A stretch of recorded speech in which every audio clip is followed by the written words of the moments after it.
नमस्कार. श्री स्वामी समर्थ शोध अस्तित्वाचा या आपल्या चॅनलमध्ये तुमचे सगळ्यांचे स्वागत करते. तुमच्या सगळ्या इच्छा स्वामी महाराजांच्या कृपेने पूर्ण होत हीच स्वामीचरणी प्रार्थना करते आणि आजच्या व्हिडिओला सुरुवात करते. तर आज आपण बघणार आहोत मार्गशीर्ष महिन्यातील शेवटच्या गुरुवारी एकादशी आहे, तर उद्यापन कसं करायचं असे व्हॉट्सअपला बरेचसे मेसेज आलेले आहेत.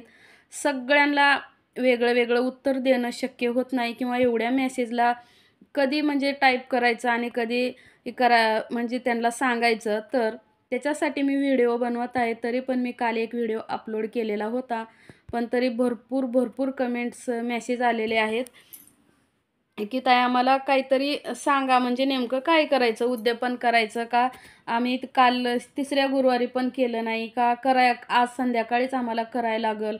असं बरेचसे मेसेजेस जे आहेत ते आपल्या व्हॉट्सअप नंबरला आलेले आहेत. तर त्याच्यासाठी मी आत्ता डबल व्हिडिओ बनवत आहे. तर व्हिडिओ बनवण्याचं एवढंच कारण आहे. तर बघा, उपवास हा देवांना नसतो. खरं सांगायचं तर उपवास हा देवांना नसतोच. उपवास हा माणसांना असतो. माणसांसाठी का असतो तर बघा, आपल्या घरामध्ये लक्ष्मी स्थिर राहावं, आपल्या घरामध्ये पैशाची, धनाची, धान्याची, आरोग्याची, सुख, समृद्धी, शांतीची कमतरता नसावी म्हणून आपण देवांसाठी उपवास करतो. आपण देवांना प्रसन्न करून घेण्यासाठी आपण हा देवांचा उपवास करतो. आणि आपण जो आपलं शरीर आहे, जे आपलं पोट आहे, त्यालासुद्धा एक दिवस तरी आराम मिळावा यासाठी खरं तर हा उपवास धरला जातो. आणि जर हे आपण करतो तर देवांना प्रसन्न करून घेण्यासाठी.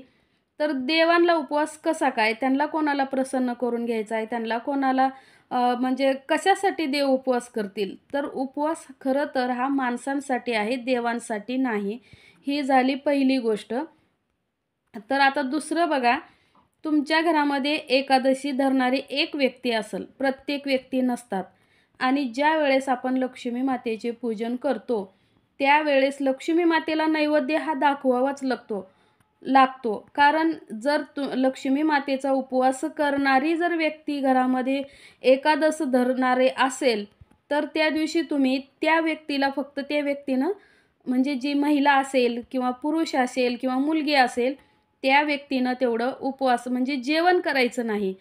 तर जी महिला किंवा जी व्यक्ती उपवास धरत नाही अशी सवासनं म्हणून तुम्ही त्या दिवशी सांगू शकता. आणि आपण स्वयंपाक आपल्या घरातील प्रत्येक माणसासाठी करणारच आहोत. तर मनामध्ये कुठलीही शंका कुशंका न आणता, मनामध्ये कुठलाही किंतु परंतु न आणता, तुम्ही तुमच्या मनातून जे देवासाठी काही करत आहात ते देव बघतच असतो. तर उपवास हा देवांसाठी नसतो, हा तुम्हाला कळलेलंच असेल. तर लक्ष्मी मातेसाठी आपल्याला खीर पुरीचा नैवेद्य करायचा आहे किंवा कोणी पुरणपोळीचा करतं. तुमच्याकडं जशी पद्धत असेल तुमच्या भागामध्ये त्या पद्धतीनं तुम्ही करू शकता. पण घरातील सगळ्याच माणसांची जर एकादशी असेल तरीसुद्धा तुम्हाला देवीला नैवेद्य करावाच लागेल. शक्य तर नाही ना, घरातील प्रत्येक माणूस उपवास धरतो असं नाही आहे. तर देवीसाठी तरी तुम्हाला नैवेद्य हा करावाच लागेल, उपवास करावा लागेल, त्या दिवशी पूजा मांडणी करावीच लागेल. मग त्याच्यासाठी तुम्ही जी व्यक्ती त्या दिवशी एकादश धरत नाहीत अशा व्यक्तीला तुम्ही सवासनं म्हणून आणून तिची ओटी भरू शकता.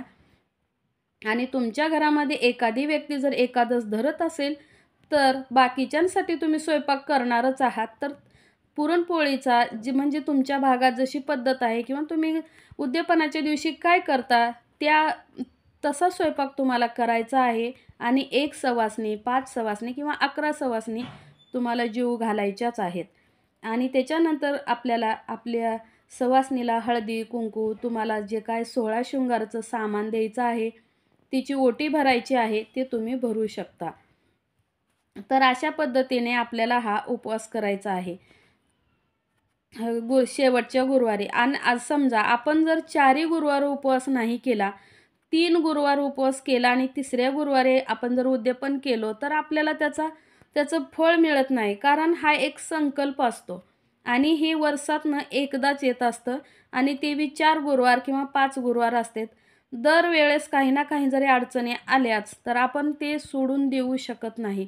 आपण कोणाकडून ते पूर्ण करून घेतच असतो. त्याचप्रमाणे आपल्याला ह्या दिवशी ह्या गुरुवारीसुद्धा आपल्याला करायचं आहे. जर तुम्हाला मनामध्ये काही शंका वाटत असेल तर तुम्ही 4ही गुरुवार पूर्ण करा आणि पौष महिन्यातल्या पहिल्या गुरुवारी तुम्ही उद्यापन करू शकता. जर तुमच्या मनात काही शंका असतील तर. जर शंका नसतील तर तुम्ही 4थ्या गुरुवारी नक्कीच उद्यापन करू शकता. तुम्हाला काहीही अडचण येणार नाही. कारण आपण हे सगळं देवासाठी करतो आहे, स्वतःसाठी करत नाही. आणि जरी समजा देवांचा उपवास असेल तर देवसुद्धा आपल्या घरी येऊन आपण जो नैवेद्य दाखवतो तो ग्रहण करत नाही. तो नैवेद्य जो तो आहे तो आपणच खात असतो. तर आपली जी भोळी भक्ती आहे ती देवांना आवडते. आपण किती मनातून करतो ते देवांना आवडतं. देवांसाठी खरा नैवेद्य कोणता आहे तुम्हाला माहिती आहे का? तर देवांसाठी खरा नैवेद्य पंचपक्वान्न नैवेद्य असं त्याचं नावसुद्धा आहे. तर खरा नैवेद्य म्हणजे आपण जो मंत्र म्हणतो, स्तोत्र म्हणतो, आरती करतो, जप करतो, ध्यान करतो, हा त्यांच्यासाठी खरा नैवेद्य. ह्या भक्तीचा भुकेला जो आहे तो देव आहे. भक्ती जेवढी आपण करू तेवढं ते हाकेला आपल्या धावून येतात. कुठलंही आपलं कुलदेवी असू द्या, कुलदैवत असू द्या किंवा आपण जे कुठलेही पारायण करतो ते असू द्या, त्याच्यासाठी आपल्याला जास्त दिखावा न करता कुठलीही शान शौक किंवा डामडौल म्हणतात तसं न करता आपण भक्तीने जेवढी पूजा करतो ती देवापर्यंत पोहोचते. आपल्या मनामध्ये काहीच नाही, आपण भरपूर पंचपक्वान्नाचं ताट समोर ठेवलं आहे, आपण देवाची आरती केलो नाही, आपण देवाचं जप तप केलो नाही, आपण कुठलं पारायण मनातून केलो नाही. वाचायला पुढं आपण पारायण करतोय पण आपल्या मनामध्ये सगळीकडे बाहेरचे विचार आहेत. बाहेर कोण आलंय का, बाहेर कोण गेलं का, कोणाचा फोन आलाय का, गॅसवर काही आहे का, बाळ रडतंय का, मुलगा कुठे गेला, मुलगी कुठे गेली, हे जर तुमच्या मनामध्ये सतत विचार येत असतील तर त्याचा सुद्धा काहीच उपयोग नाही. तर त्याच्यासाठी तुम्हाला काय करावं लागेल, जो तुम्हाला खरा नैवेद्य आहे तो तुम्ही जप तप ध्यान आरती करू शकता. आणि ह्याच्यासाठी तुम्हाला एकादशी आहे किंवा कुठलंही कारण न करता तुम्ही गुरुवारी उद्यापन नक्की करू शकता. कारण आपला भोळा भाव हा आपला देव बघत असतो. देवाला सुद्धा माहिती असतं एकादशी काय देवाने निर्माण केलेली आहे ना. शास्त्रामध्ये त्यांनी सांगितलेलं आहे की ह्या दिवशी एकादशी, त्या दिवशी एकादशी. मग हे आपण स्वतःहून किंवा असं काही करत नाही. हां, जर तुम्हाला अडचण असेल किंवा तुम्ही जर गावाला गेलेला असाल तर तुम्ही पौष महिन्यातल्या गुरुवारी सुद्धा उद्यापन करू शकता. का तर पौष महिना कोणी म्हणतं की पौष महिना हा अशुभ आहे. कुठलाही महिना कुठलाही दिवस हा अशुभ नसतो. दिवस सगळे हे सारखेच असतात. पौष महिना तर सूर्यनारायणाचा दिवस आहे. सूर्यनारायणाचा महिना असल्यामुळं आपण पौष महिन्यातील पहिल्या गुरुवारी नक्कीच मार्गशीर्ष महिन्याचं जे गुरुवारचं उद्यापन आहे ते सुद्धा करू शकतो. 1 किंवा 5 किंवा तुम्हाला शक्य असतील तेवढ्या सवासनी तुम्ही जीव घालू शकता. नसेल तर तुम्ही एखादं फळ थोडे म्हणजे ओटी भरायचं जे साहित्य असतं, ओटी भरायचं साहित्य, तांदूळ, खारीक, खोबरं जे काय असेल ते, एक पुस्तक आणि एक केळी आणि जो काय तुम्ही प्रसाद करत असाल ते छोट्या वाट्या घ्यायच्या आणि प्लास्टिकच्या भेटतात किंवा तुम्हाला शक्य असेल तर तुम्ही स्टीलच्या सुद्धा घेऊ शकता. किंवा खीर बनवा. खीर आणि एक केळी, एक पुस्तक आणि वाटीभर खीरसुद्धा तुम्ही तुमच्या त्या सुवासिनीला देऊ शकता. सुवासिनी घालणं तुम्हाला शक्य होत नसेल तर तुम्ही कुमारिकांना बोलवा. कुमारिकांना एक रुमाल किंवा त्यांच्या आवडीची एखादी वस्तू, लहान मुली देवी मातेला खूप आवडतात.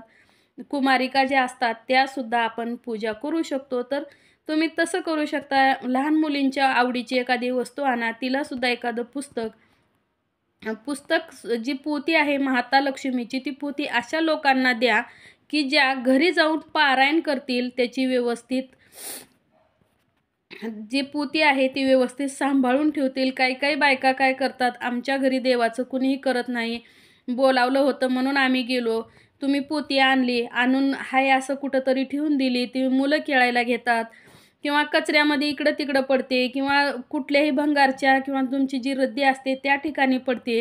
तिथून तुम्ही ते भंगारला देणार रद्दी, मग ती पायदळीमध्ये तुडवली जाणार किंवा देवीचं जे पुस्तक आहे तिचंसुद्धा वजन केलं जाणार. त्याच्यामुळं आपलं जे वजन आहे, आपली ती इब्रत आहे, तीसुद्धा अशा छोट्या छोट्या चुकांमुळे कमी होत असते, तर कुठलंही करते वेळेस तुम्ही श्रद्धेने करा, मनातून करा, भक्तिभावाने करा. देवभक्तीचा भुकेला आहे. आपण अभंगामधून, कुठल्या गाण्यामधून सुद्धा हे बरेच वेळेस ऐकलेलं आहे.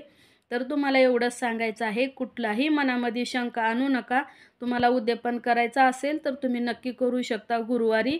जर शक्य नसेल तर तुम्ही पौष महिन्यातल्या पहिल्या गुरुवारी करा. पौष महिनासुद्धा खूप चांगला आहे आणि त्या महिन्यात जर उद्यापन केलं तर तुम्हाला सुद्धा सूर्यनारायणाचा आशीर्वाद मिळेल. सगळ्या देवी देवतांचा आशीर्वाद मिळेल. पौष महिनासुद्धा मार्गशीर्ष महिन्या इतकाच पवित्र महिना असतो. तर त्याच्यासाठी तुम्ही त्या दिवशीसुद्धा उद्यापन नक्की करू शकता. तर माझं काही चुकलं असेल तर क्षमा करावी आणि व्हिडिओ आवडला तर शेअर करा, लाईक करा, सबस्क्राईब करा आणि पूजा कशी झाली आहे ते सुद्धा सांगायचं आहे. आणि काल जेवढे मी कुंचम पूजा केलेले आहेत ते अर्धे मी डिस्पॅच केलेले आहेत आणि अर्धे आज संध्याकाळी करणार आहे. तर ज्यांचं कुरिअर मिळेल त्याने नक्की व्हॉट्सअपला मेसेज करायचा आहे की आमचं कुरिअर मिळालेलं आहे. ज्यांचं मिळालं नाही त्यांनी सुद्धा सांगायचं आहे की आमचं मिळालं नाही. कारण काल थोडेसे मी केलेले आहेत, आज थोडे करते. तर तुम्हाला रविवारी बंद असतं तर काही जणांची उद्या मिळतील, काही जणांचे सोमवारी मिळतील. ज्यांचे लांब आहेत त्यांचे मंगळवारपर्यंत पण नक्की मिळतील. मंगळवारपर्यंत ज्यांचे नाही मिळाले त्यांनी व्हॉट्सअपला मेसेज करायचा आहे. कारण ऑफिसमध्ये जाऊन मला पण चौकशी करता येते तिथून. मग तुमचं कधी मिळणार आहे, काय प्रॉब्लेम झाला आहे हे सुद्धा तुम्हाला सांगण्यात येईल. तर काळजी करू नका. सगळ्यांचे